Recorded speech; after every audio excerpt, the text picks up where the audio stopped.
Tirana ndodhet përballë një realiteti alarmant mjedisor ku cilësia e ajrit po kthehet në një kërcënim serioz për shëndetin e banorëve. Sipas të dhënave të fundit nga platforma globale e monitorimit IQAir, Tirana renditet si qyteti i 1990 më i ndotur në botë nga 9446 qytete të analizuara. Kjo statistikë tregon qartë se kryeqyteti shqiptar mbetet larg standardeve të shëndetshme, duke u pozicionuar në një zonë rreziku ku ndodhet është e vazhdueshme.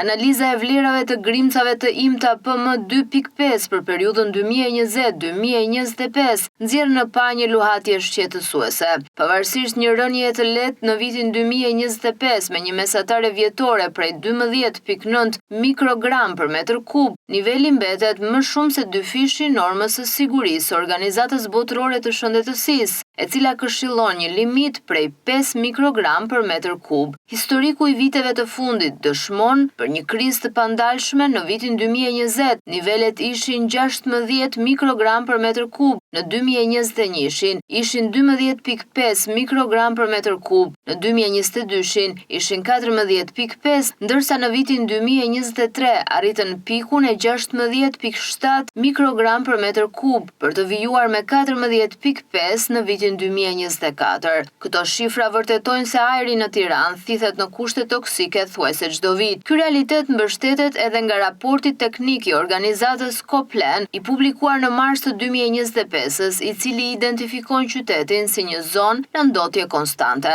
Raporti konfirmon se zonat me densitet të lartë ndërtimi si ish stacioni i trenit, kombinati, zona e Unazës dhe rruga Elbasanit mbyten nga grimcat PM2.5, PM10 dhe dioksidi i azotit. Përveç cilësisë së ajrit, Coplan raporton një krizë të dyfisht përmes ndotjes akustike ku zhurmat urbane të i kalojnë nivelet e tolerueshme për gjumin dhe mirëqenien si pasojë mbi ngarkesës së trafikut dhe planifikimit urban kaotik. Kjo krizë nuk është thjesht një dukuri natyrore, por pasojë drejt për drejt e betonizimit agresiv që ka bllokuar rrymat e pastra që vijnë nga mali i Dajtit. Ndërsa institucionet përgjegjëse si Bashkia e Tiranës dhe Ministria e Turizmit dhe Mjedisit vazhdojnë të heshtin ose të manipulojnë realitetin, qytetarët po paguajnë koston me shëndetin e tyre, duke u përballur me shtimin e sëmundjeve respiratore dhe kardiovaskulare.